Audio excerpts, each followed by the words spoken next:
নমস্কার বন্ধুরা, তো আপনাদের জন্য আমি আজ একটা আবার স্পেশাল ইনফরমেশন নিয়ে চলে এসেছি। খুব তাড়াতাড়ি IQOO নিও 10 আর IQOO নিও 10 প্রো লঞ্চ হতে চলেছে। আর সববারের মতো চায়নাতে যে স্মার্টফোনটা IQOO নিও 10 বলে আসবে, ইন্ডিয়ান মার্কেটে সেম স্মার্টফোনটা IQOO নিও 10 প্রো বলে লঞ্চ হবে। তো এই জন্য এই ভিডিওতে আমরা ডিসকাস করবো যে IQOO নিও 10 প্রো বলে স্মার্টফোনে যে আসছে এটার পুরো ডিজাইন, স্পেসিফিকেশন আর প্রাইস, আর যে দামে এটা লঞ্চ হবে তো সেই দামে এটাকে সবচেয়ে ভালো ডিভাইস হবে কি হবে না, এই ভিডিওতে আমরা এটা সম্বন্ধে আলোচনা করবো। তো চলো শুরু করছি ভিডিওটা কোনো সময় নষ্ট না করে। আপনি যদি গ্যাজেট ওয়ার্ল্ড বাংলা চ্যানেলে প্রথমবার আসেন আর এরকম বাংলা টেক ভিডিও ডেইলি দেখতে চান তাহলে গ্যাজেট ওয়ার্ল্ড বাংলা চ্যানেলে সাবস্ক্রাইব অবশ্যই করে নেবেন। তো প্রথমে আমরা আলোচনা করবো এই স্মার্টফোনটার ডিজাইন সম্বন্ধে। তো দেখুন, এই যে স্মার্টফোনটা যে লঞ্চ হতে চলেছে এটার পোস্টার তো অ্যানাউন্স হয়ে গেছে, কিন্তু এর কোনো ধরনের লিকড ব্যাক প্যানেল অথবা কি ডিজাইন হবে কোনো ধরনের কোনো ইনফরমেশন পাওয়া যায়নি। তো এই জন্য সেই দিক থেকে আমরা বলবো এর যে ডিজাইনটা হয়তো লাস্টবারের মতোই হবে, ক্যামেরার কাটিংটা হয়তো একটু এপার ওপার হবে। এর থিকনেস হবে 8.4 মিলিমিটার আর ওয়েট 199 গ্রাম। এর পেছন দিকে আপনি পাবেন লাস্টবারের মতোই লেদার আর গ্লাসের ব্যাক কভার, কিন্তু সাইডে এবারে থাকবে মেটাল ফ্রেম। আর ফোনটা লাস্টবারের মতোই 2 থেকে 3টে কালারে আপনি দেখতে পাবেন। ডিসপ্লের দিক থেকে এতে আছে 6.78 inch 1.5K 144 hertz 10 bit 80 LTPO flat AMOLED display, তার সঙ্গে 2000 হার্জের ইনস্ট্যান্ট টাচ সামনিং রেট, 4500 নিটসের ব্রাইটনেস, 2160 হার্জের পিডানো dimming rate, 20:9 aspect ratio, 94% screen to body ratio. Display যে সার্টিফিকেশন সেটা হলো HDR10+ সার্টিফিকেশন, আর তার সঙ্গে পান্ডা ক্লাসের ডিসপ্লে প্রোটেকশন। তার মানে সোজা কথা বলতে গেলে যে প্রাইস পয়েন্টে আছে সেই হিসেবে ডিসপ্লেটা সত্যি হবে সবচেয়ে ভালো। প্রসেসরের দিক থেকে এতে আপনি পাবেন স্ন্যাপড্রাগন 8 Gen 3 5G প্রসেসর, যেটার সঙ্গে IQOO তরফ থেকে আছে একটা খুব ভালো কোয়ালিটির কুলিং সিস্টেম আপনি পাবেন। ক্যামেরার দিক থেকে আছে 50 আর 8 মেগাপিক্সেলের ডুয়াল রিয়ার ক্যামেরা, সঙ্গে 16 মেগাপিক্সেলের সেলফি। এর যে রিয়ার ক্যামেরা ওটাই আছে OIS EIS দুটোরই অপশান, কিন্তু এর যে রিয়ার ক্যামেরা সেটা সেন্সার কি হবে কোনো প্রপার ইনফরমেশন নেই। এই যে স্মার্টফোনটা লাস্টবারের মতোই বিভিন্ন ধরনের র্যাম আর স্টোরেজ অপশানে আসবে, কিন্তু স্টার্টিং হবে 8 GB থেকে। র্যামের কোয়ালিটিটা LPDDR5X, মেমোরিতে আছে UFS 3.1 অথবা 4.0 ডিপেন্ডিং অন ভেরিয়েন্ট, আর তার সঙ্গে কোনো ধরনের ডেডিকেটেড SD কার্ড স্লট নেই।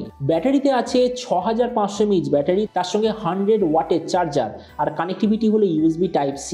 তো এবারে স্মার্টফোনের বাকি কিছু ফিচার বলতে গেলে এতে আপনি পাবেন Android 15 out of the box, কোনো ধরনের 3.5mm জ্যাক নেই, dual speaker, ultrasonic fingerprint sensor, আর তার সঙ্গে IP64 এর ওয়াটার অ্যান্ড ডাস্ট প্রোটেকশন। আর এর ওএস আপডেট সাইকেলের দিক থেকে বলতে গেলে 3 বছরের মেজর ওএস আপডেট আর 4 বছর সিকিউরিটি আপনি পেয়ে যাবেন।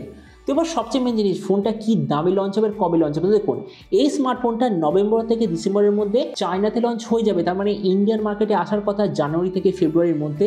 আর এরপর যদি একটা প্রাইস সম্বন্ধে বলি তো দেখুন, লাস্টবারে যে IQOO নিও 9 প্রো ওটা ইন্ডিয়ান মার্কেটে লঞ্চ হয়েছিল ওই 35,000 টাকায়, অফার নিয়ে আপনি পেয়ে যাচ্ছিলেন 33 বা 34,000 টাকার আশেপাশে। তো এবারও বলা হচ্ছে যে এই যে IQOO নিও 10 প্রো অফার নিয়ে আপনি পেয়ে যাবেন ধরে নিন 35,000 ইন্ডিয়ান টাকার আশেপাশে, বা এক্স্যাক্টলি 35,000 ইন্ডিয়ান টাকায়। তো এবার সবের মধ্যে কিন্তু আমাকে জানাবো এই যে স্মার্টফোন যে আসতে চলেছে এটা কি প্রাইস পয়েন্টের মধ্যে সবচেয়ে ভালো, নাকি এর চেয়ে বেটার অন্য কোনো স্মার্টফোন অ্যাভেলেবেল আছে। দেখুন, আমরা যদি 35,000 টাকার আশেপাশে দেখি তো আমি বলবো এর সঙ্গে একটাই ফোন কম্পিট করতে পারবে, সেটা হলো এরই লাস্ট এডিশন, যেটা নাম হলো IQOO নিও 9 প্রো, যেটা আমার নিজের পার্সোনাল ডিভাইস এই মুহূর্তে। তো আমরা যদি IQOO নিও 9 প্রোর সঙ্গে কম্পেয়ার করি, প্রথমত ডিসপ্লে, লাস্ট জেনারেশন আর যে এই জেনারেশন দুটো ডিসপ্লে এক্স্যাক্টলি সেম, কোনো ডিফারেন্স নেই অন পেপার। কিন্তু আমরা দেখেছি IQOO হার্ডওয়্যারের সঙ্গে সঙ্গে সফটওয়্যারে অনেক কিছু ইমপ্রুভমেন্ট করে প্রতিটা জেনারেশনে। তো এই জন্য আমি এটাই বলবো হয়তো অন পেপার ডিসপ্লেটা এক্স্যাক্টলি সেম, কিন্তু হয়তো ম্যানুফ্যাকচারার বা ব্রাইটনেস এই দিক থেকে কিছু না কিছু ডিফারেন্স ডেফিনেটলি থাকবে। প্রসেসরের দিক থেকে আপগ্রেড, কেননা লাস্টবার ছিল স্ন্যাপড্রাগন 8 Gen 2, এবারে আছে স্ন্যাপড্রাগন 8 Gen 3। ক্যামেরা লাস্টবার এইবার এক্স্যাক্টলি সেম, আমার মনে হয় না যে এতে কোনো ধরনের আপগ্রেড থাকতে পারে। ভেরিয়েন্টের দিক থেকে লাস্টবার এইবার এক্স্যাক্টলি সেম। ব্যাটারি আর চার্জার একটা মেজর ইমপ্রুভমেন্ট, কেননা লাস্টবার ছিল 5100 mAh ব্যাটারি 120 ওয়াটের চার্জার, এবছর আছে 6500 mAh ব্যাটারি তার সঙ্গে 100 ওয়াটের চার্জার, মানে ব্যাটারি আর চার্জারের কম্বিনেশনটা একটা ম্যাসিভ ইমপ্রুভমেন্ট। তাছাড়া স্পিকার আগেরবারের মতো এবারে ডুয়াল স্পিকার, আর ওই সাবজেক্টের দিক থেকে একটা আপগ্রেড, কেননা লাস্টবারে এসেছিল Android 14 out of the box নিয়ে, এবারে আসবে Android 15 out of the box নিয়ে। তাহলে দেখুন, ভিডিও লাস্ট জাস্ট আমাকে এটাই বলবো এই যে IQOO নিও 10 প্রোটা যে আসতে চলেছে আমার মতে মনে হয় 35,000 টাকার আশেপাশে ইন্ডিয়ান মার্কেটে সবচেয়ে বেস্ট অলরাউন্ড স্মার্টফোন হবে এক্স্যাক্টলি লাস্টবারের IQOO নিও 9 প্রো এর মতো।